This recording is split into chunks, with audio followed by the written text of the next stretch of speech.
Opposition party ఎల్వైపీ గారికి, ఇక్కడున్న ministers, గౌరవ హోమ్ మినిస్టర్ గారు అందరికీ కూడా కృతజ్ఞతలు. అధ్యక్ష, డిలేడ్ జస్టిస్ ఇవాళ మనకున్న డేటా ప్రకారం భారతదేశంలో 3,30,00,000 కేసులు ఇంకా పెండింగ్లో ఉన్నాయి. ఆంధ్రప్రదేశ్లోనే 1,00,000కు పైగా కేసులు పెండింగ్లో ఉన్నాయి. డిస్ట్రిక్ట్ కోర్ట్స్లో, సబార్డినేట్ కోర్ట్స్లో 75% కేసులు సంవత్సరానికి పైగా, అలాగే 30% కేసులు 3 ఏళ్లకు పైగా సాగుతూనే ఉన్నాయి. దీన్ని కేవలం mere డేటా కింద మనం చూడలేము అధ్యక్ష. ఎందుకంటే ఏ వ్యక్తి తప్పు చేయకపోయినా అన్యాయంగా కేసులు పెట్టబడి తనకి న్యాయం చేయమని కోర్టు మెట్లు ఎక్కినప్పుడు అతనికి సరైన సమయానికి న్యాయం అందించలేకపోతే అతన్ని మనం విక్టిమైజ్ చేస్తున్నాడు. అందుకే దీని మీద మనం దృష్టి పెట్టాల్సిన అవసరం ఉంది. గుంటూరు జిల్లాలో ఎగ్జాంపుల్ అధ్యక్ష, గుంటూరు జిల్లాలో రోజు కూలీ చేసుకునే ఒక సామాన్యుడు ఒక దొంగతనం కేసులో అరెస్ట్ అయితే తనకి లాయర్ని పెట్టుకునే స్తోమత లేక ఆ కేసులో కోర్టులో 6 సంవత్సరాల పాటు జైల్లో ఉండాల్సి వచ్చింది. చివరికి అతను ఏ తప్పు చేయలేదని కోర్టు తీర్పిచ్చింది. సో ఈ 6 సంవత్సరాలు మనం అతనికి ఎలా కాంపెన్సేట్ చేయగలుగుతాం అధ్యక్ష? దీనికి తోడు పొలిటికల్ వెండెట్టాతో పెట్టే కేసులు, ఇది కేవలం ఒక పార్టీకి కన్ఫైన్ చేయట్లేదు అధ్యక్ష. రాజకీయ కక్షతో మన జ్యుడిషియల్ సిస్టమ్ని అధికారంలో ఉన్న కొంతమంది వాళ్ళ కన్వీనియన్స్ కోసం వాడుకుంటే లాని వెపనైజ్ చేస్తే చాలామంది నిర్దోషులకి వాళ్ళ కెరీర్లో ఒక బ్లాక్ మార్క్గా మిగిలిపోతుంది. ఉద్యోగాలు, ప్రభుత్వ ఉద్యోగాలు అప్లై చేసుకోలేరు. ప్రైవేట్ సంస్థల్లో ఉద్యోగాలు అప్లై చేస్తే బ్యాక్గ్రౌండ్ చెక్లో ఫెయిల్ అయిపోతున్నారు. పాస్పోర్ట్ సీజ్ చేసినప్పుడు పాస్పోర్ట్లు కనుక సీజ్ చేసే పరిస్థితుల్లో అక్కడ కూడా వాళ్ళని హోల్డ్లో పెట్టేస్తారు. అలాగే సీజ్ అయిన పాస్పోర్ట్ ల్యాప్స్ అయ్యి విదేశాల్లోకి వెళ్లాల్సిన వాళ్ళు కానీ, వాళ్ళ తల్లిదండ్రులని, వాళ్ళ పెద్దవాళ్ళని కొన్ని ట్రీట్మెంట్స్ కోసం విదేశాలు తీసుకెళ్లవలసిన వాళ్ళు కానీ వాళ్ళ పాస్పోర్ట్ సీజ్ చేయడం వల్ల చాలా ఇబ్బందులు పడుతున్నారు అధ్యక్ష. వీళ్ళకి జరిగే నష్టాన్ని మనం కాంపెన్సేట్ చేయలేం. Just because they are political involved we cannot make them scapegoats. ఇలాంటి ఫ్యాబ్రికేటెడ్ కేసుల వల్ల చాలా సమస్యలు ఉన్నాయి అధ్యక్ష. ఇలాంటి ఫ్యాబ్రికేటెడ్ కేసెస్ వల్ల జెన్యూన్గా విచారించాల్సిన కేసెస్కి ప్రయారిటీ ఇవ్వలేము అధ్యక్ష. న్యాయం కోసం కావాలని అడిగే సామాన్యుడికి మన న్యాయ వ్యవస్థ మీద నమ్మకం లేకుండా చేస్తున్నాం. ప్రజాస్వామ్య వ్యవస్థనే బలహీనపరుస్తున్నట్టు గవర్నెన్స్లో మనకి మోరల్ అథారిటీ లేకుండా పోతుంది. సో అందుకే మనందరం పాలసీ పరంగా ఇలాంటి పొలిటికల్ ఫ్యాబ్రికేటెడ్ కేసుల్ని ఎదుర్కోవాల్సిన అవసరం ఉంది. ఇలాంటి తప్పుడు కేసులు పెరుగుతూ పోతున్నప్పుడు మనం చూస్తూ కూర్చుంటే మనం కేవలం అమాయకులు పనిష్ చేస్తున్నట్టే కాదు అధ్యక్ష, మన న్యాయ వ్యవస్థ తాలూకు శాంక్టిటీని కూడా డిస్ట్రాయ్ చేస్తున్నట్టు.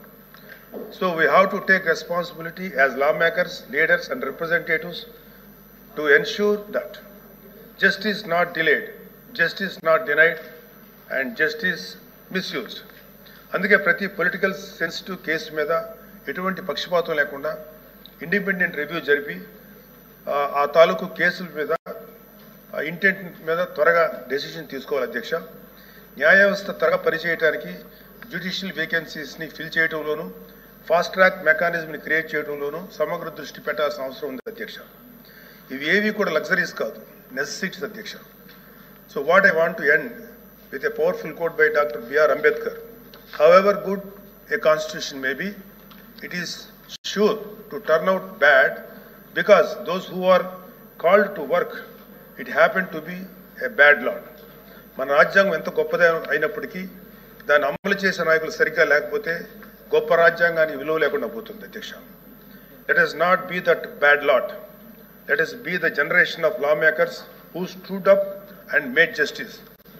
Not just a word inscribed in our constitution, but a living reality for every opposition party ఎల్వైపీ గారికి, ఇక్కడున్న మినిస్టర్స్, గౌరవ హోమ్ మినిస్టర్ గారు అందరికీ కూడా కృతజ్ఞతలు.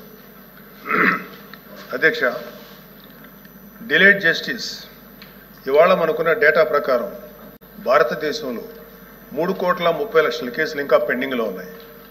ఆంధ్రప్రదేశ్లోనే 1,00,000కు పైగా కేసులు పెండింగ్లో ఉన్నాయి. డిస్ట్రిక్ట్ కోర్ట్స్లో, సబార్డినేట్ కోర్ట్స్లో 75% కేసులు సంవత్సరానికి పైగా, అలాగే 30% కేసులు 3 ఏళ్లకు పైగా సాగుతూనే ఉన్నాయి. దీన్ని కేవలం mere డేటా కింద మనం చూడలేము అధ్యక్ష. ఎందుకంటే ఏ వ్యక్తి తప్పు చేయకపోయినా అన్యాయంగా కేసులు పెట్టబడి తనకి న్యాయం చేయమని కోర్టు మెట్లు ఎక్కినప్పుడు అతనికి సరైన సమయానికి న్యాయం అందించలేకపోతే అతన్ని మనం విక్టిమైజ్ చేస్తున్నాడు. అందుకే దీని మీద మనం దృష్టి పెట్టాల్సిన అవసరం ఉంది. గుంటూరు జిల్లాలో ఎగ్జాంపుల్ అధ్యక్ష, గుంటూరు జిల్లాలో రోజు కూలీ చేసుకునే ఒక సామాన్యుడు ఒక దొంగతనం కేసులో అరెస్ట్ అయితే తనకి లాయర్ని పెట్టుకునే స్తోమత లేక ఆ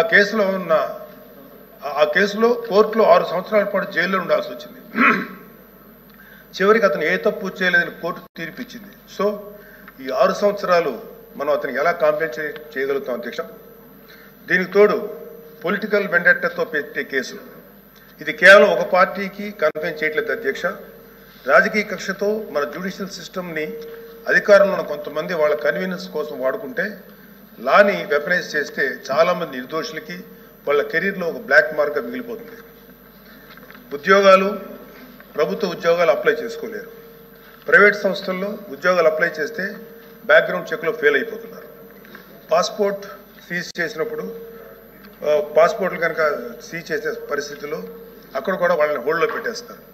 అలాగే సీజ్ అయిన పాస్పోర్ట్ ల్యాప్స్ అయ్యి విదేశాల్లోకి వెళ్లాల్సిన వాళ్ళు కానీ వాళ్ళ తల్లిదండ్రులని వాళ్ళ పెద్దవాళ్ళని కొన్ని ట్రీట్మెంట్స్ కోసం విదేశాలు తీసుకెళ్లవలసిన వాళ్ళు కానీ వాళ్ళ పాస్పోర్ట్ సీజ్ చేయడం వల్ల చాలా ఇబ్బందులు పడుతున్నారు అధ్యక్ష. వీళ్ళకి జరిగే నష్టాన్ని మనం కాంపెన్సేట్ చేయలేం. Just because they are political involved we cannot make them scapegoats. ఇలాంటి ఫ్యాబ్రికేటెడ్ కేసుల వల్ల చాలా సమస్యలు ఉన్నాయి అధ్యక్ష. ఇలాంటి ఫ్యాబ్రికేటెడ్ కేసెస్ వల్ల జెన్యూన్గా విచారించాల్సిన కేసెస్కి ప్రయారిటీ ఇవ్వలేము అధ్యక్ష. న్యాయం కోసం కావాలని అడిగే సామాన్యుడికి మన న్యాయ వ్యవస్థ మీద నమ్మకం లేకుండా చేస్తున్నాం. ప్రజాస్వామ్య వ్యవస్థనే బలహీనపరుస్తున్నట్టు గవర్నెన్స్లో మనకి మోరల్ అథారిటీ లేకుండా పోతుంది. సో అందుకే మనందరం పాలసీ పరంగా ఇలాంటి పొలిటికల్ ఫ్యాబ్రికేటెడ్ కేసుల్ని ఎదుర్కోవాల్సిన అవసరం ఉంది. ఇలాంటి తప్పుడు కేసులు పెరుగుతూ పోతున్నప్పుడు మనం చూస్తూ కూర్చుంటే మనం కేవలం అమాయకులు పనిష్ చేస్తున్నట్టే కాదు అధ్యక్ష, మన న్యాయ వ్యవస్థ తాలూకు శాంక్టిటీని కూడా డిస్ట్రాయ్ చేస్తున్నట్టు. So we have to take responsibility as lawmakers, leaders and representatives to ensure that justice not delayed, justice not denied and justice misused. అందుకే ప్రతి పొలిటికల్ సెన్సిటివ్ కేసు మీద ఎటువంటి పక్షపాతం లేకుండా ఇండిపెండెంట్ రివ్యూ జరిపి ఆ తాలూకు కేసుల మీద ఇంటెంట్ మీద త్వరగా డెసిషన్ తీసుకోవాలి అధ్యక్ష. న్యాయ వ్యవస్థ త్వరగా పనిచేయడానికి జ్యుడిషియల్ వేకెన్సీస్ని ఫిల్ చేయడంలోనూ ఫాస్ట్ ట్రాక్ మెకానిజంని క్రియేట్ చేయడంలోనూ సమగ్ర దృష్టి పెట్టాల్సిన అవసరం ఉంది అధ్యక్ష. ఇవి ఏవి కూడా లగ్జరీస్ కాదు, నెసెసిటీస్ అధ్యక్ష. So what I want to end with a powerful quote by doctor B.R. Ambedkar. However good a constitution may be, it is sure to turn out bad because those who are called to work it happened to be a bad law. మన రాజ్యాంగం ఎంత గొప్పదే అయినప్పటికీ దాన్ని అమలు చేసే నాయకులు సరిగ్గా లేకపోతే గొప్ప రాజ్యాంగానికి విలువ లేకుండా పోతుంది అధ్యక్ష. Let us not be that bad lot. Let us be the generation of lawmakers who stood up and made justice. Not just a word inscribed in our constitution, but a living reality for every citizen of Andhra Pradesh, Adhyaksha. Thank you very much.